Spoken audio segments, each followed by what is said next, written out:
morning. Welcome to Rising. We've got another great show for you today. It is Monday morning. We're kicking off a fantastic week, I'm sure, here in Washington, D.C. I had a nice summer weekend, did a lot of fun things. I feel very refreshed and ready to discuss the news. How about you? I had a power cut that caused me to sweat. Oh no! Oh no, that's terrible. Not specifically to my apartment. The whole neighborhood went out, so I had a less relaxing weekend than you, it sounds like. But we got there in the end. That's not what we mean by speaking truth to power. That is not. No, that is not the way. We don't do that in this instance for sure. I think you and I are going to get started with a bit of a disagreement. So why don't you tell me what is on your radar? There's going to be a lot of that today, I think. Big news breaking over the weekend. In the final days of his presidency, Barack Obama pushed intelligence officials to exaggerate the evidence for Russian malfeasance in the 2016 presidential election and the collusion story with the Trump campaign. Now, that is according to current Director of National Intelligence, Tulsi Gabbard, who has released documents from that time period that says she has proven the existence of a treasonous, her word, treasonous plot to undermine President Donald Trump and persuade the public there was something illegitimate about his victory in 2016. Here's Gabbard explaining the details of that plot on Fox News over the weekend. Over 100 documents that we released on Friday really detail and provide evidence of how this treasonous conspiracy was directed by President Obama just weeks before he was due to leave office, after President Trump had already gotten elected. This is not a Democrat or Republican issue. This is an issue that is so serious it should concern every single American because it has to do with the integrity of our democratic republic. Gabbard continues. What we saw occur here, as the documents we released detailed, was that we had a sitting president of the United States and his cabinet and leadership team, quite frankly, who were not happy with the fact that President Trump had won the election, that the American people had chosen Donald J. Trump to be the next president commander-in-chief of the United States. And so they decided that they would do everything possible to try to undermine his ability to do what voters tasked President Trump to do. Now, Gabbard's key finding is this. In December of 2016, after Trump had won the presidential election, intelligence officials prepared an assessment that found that Russia did not have the capability to affect the outcome of the election, i.e., Russia could not hack the voting machines or have some power to actually change the result. That's important. Now, this assessment, however, was withdrawn. It was pulled back, quote, based on new guidance. That was on December 8th. The very next day, according to the documents released by Gabbard, top intelligence officials, including James Comey, John Brennan, James Clapper, they all convened at the White House where President Obama himself apparently directed them to reach stronger conclusions about Russian election meddling.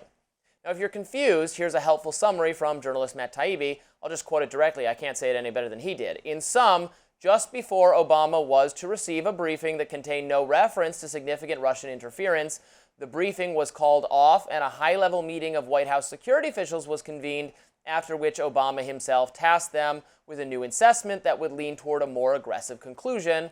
Although this new effort was to be directed by Clapper's office, the critical job of divining Russia's motives would be given to the CIA and Brennan.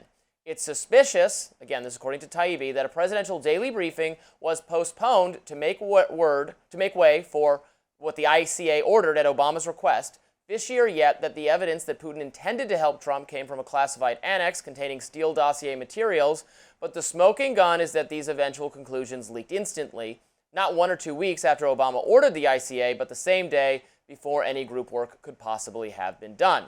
End quote. Indeed. Now, this is my take. The most egregious part of all this is that the mainstream media instantly went nuts with Russiagate fervor the same day as that meeting. The New York Times reported that, quote, Russian hackers acted to aid Trump in election, citing senior administration officials and intelligence sources. The Washington Post ran with similar sensational claims. What followed, viewers will well remember, was 2 years of constant fear-mongering in the media over Trump's alleged fealty to Vladimir Putin. It was insinuated over and over again that Trump's policies toward Russia were directed by Putin, that Putin had him over a barrel, it was a kickback for influencing the election on his behalf, and so on. Much later, of course, the public learned that Russian efforts to affect the outcome of the 2016 election, Well, they were not particularly impressive. They did not hack voting machines. Their influence operation on social media amounted to very little. No evidence emerged that the Trump campaign coordinated with the Russian government. We know all that already. What Gabbard's latest revelations show is that senior intelligence officials also knew this, and they knew it all the way back in 2016. That was their conclusion. Russian influence was not a very big threat. That's the truth. Fortunately, the truth wasn't salacious enough for the mainstream media, and wasn't politically useful enough as a weapon against Trump for outgoing President Obama. Now, I don't like to throw around the word treason lightly. Without further investigation, I certainly would not use that term. However, I have been repeatedly informed by liberals and Democrats and members of the media that undermining public confidence in the outcome of a presidential election is a very serious transgression, at least when Trump does it. Will we now be treated to thunderous denunciation of Obama and his coterie of intelligence officials for encouraging the media to gleefully report that something just wasn't adding up when it came to Trump's 2016 win? I think I'll be holding my breath on that one. So I have to imagine, Niall, you don't think this is treasonous on the part of Obama, but what's your verdict? I do not. My verdict is that in all the time you and I have been doing this show, I think this is the radar I disagree with the most of any of them. Let me have it. Sometimes I agree with them in large part, but this one I just don't at all. I find the memo that Tulsi Gabbard released extraordinarily unimpressive. And the reason why is that she is conflating two separate points to create a sort of a fog of confusion. There are two separate questions here. One is, did Russia meddle with vote counting or election machines to change the outcome? Which we know is a no. Which we know is a no, has always been a no, was a no under Obama, is a no now. The second question is, did Russia meddle in the election with the intent of helping Trump?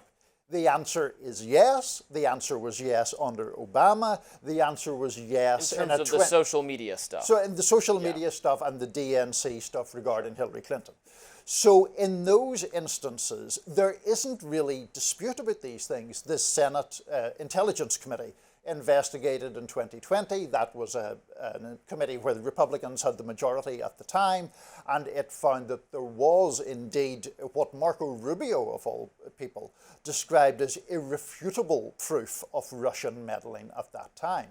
So Gabbard is taking these 2 points, sticking them together, and trying to create the impression of wrongdoing where none really exists. But if you look at those headlines, because I went back and read those stories from the New York Times and the Washington Post, and they are, frankly, in my view, very characteristic of that time period from 2016 to about 2018, where there was just constant reporting on Russia and Russia's influence on cable news, on CNN and MSNBC, and in the pages of mainstream news, day after day after day, often pegged to the wisdom of intelligence sources, saying behind closed door, we're talking to intelligence expert people who say this is so much worse than you could even know, certainly suggesting, in many cases, I think, but that both the influence on social media was decisive and that it could have been more than that in terms of the hacking.